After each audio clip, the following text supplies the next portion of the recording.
Moving on to the last standard, 7th B, it pertains to reference to CFA Institute, the CFA designation and the CFA program. So whenever you are making any reference to the institute or the designation or the program, what you need to be careful about is what is being written in this standard. So candidates and members must not represent or exaggerate the meaning. आप जब भी इन तीनों को refer कर रहे हो तो you can not really misrepresent और एग्जैजरेट द मीनिंग और इम्प्लीकेशन ऑफ, भाई मैंने अगर CFA इंस्टीट्यूट में का मेंबर हूं तो मैं ये कर दूंगा, या फिर मेरे पास वो डेजिग्नेशन है तो मैं वो कर दूंगा. आप एग्जैजरेट नहीं कर सकते उसका मीनिंग या फिर implication. You can not say because I am a member I am more superior, तो कोई भी इम्प्लीकेशन नहीं निकाल सकते हो, राइट. सो नो एग्जैजरेशन और misrepresentation of what, of the meaning or the implication of what, of the three things: membership in the CFA Institute, holding the CFA designation and candidacy in the CFA program.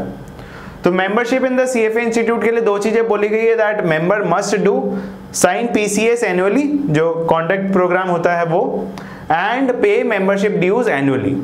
सो आपको PCS sign करना है और ये जो membership dues होते हैं वो annually देना है. Only then you will continue to be a member of the CFA institute. Second is holding the CFA designation.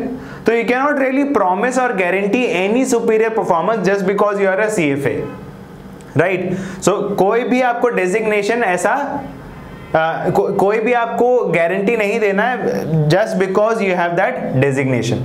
At the same time, you cannot really use CFA in your online names which are particularly handles.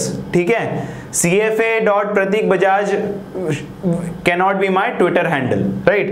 So online names में use नहीं कर सकते हो.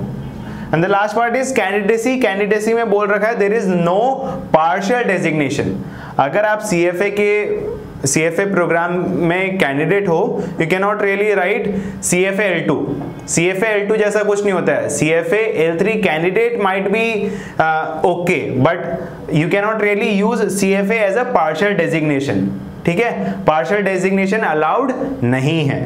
So what is the crux of this standard is there cannot be any form of exaggeration or misrepresentation of the meaning or the implication of being member of the CFA Institute, being holding the CFA designation or candidacy in the CFA program. और उनको आप कैसे कैसे example fit कर सकते हो.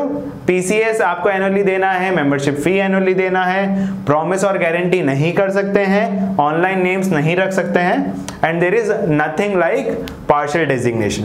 While you can quote that you have completed the CFA program in 3 years, you cannot really say since I have completed the CFA program in only 3 years I am superior. ठीक है, तो quoting facts is okay, but exaggerating the meaning or the implication is not, right? So that's the crux of this standard, which pertains to basically CFA Institute, the designation and the program. Thank you.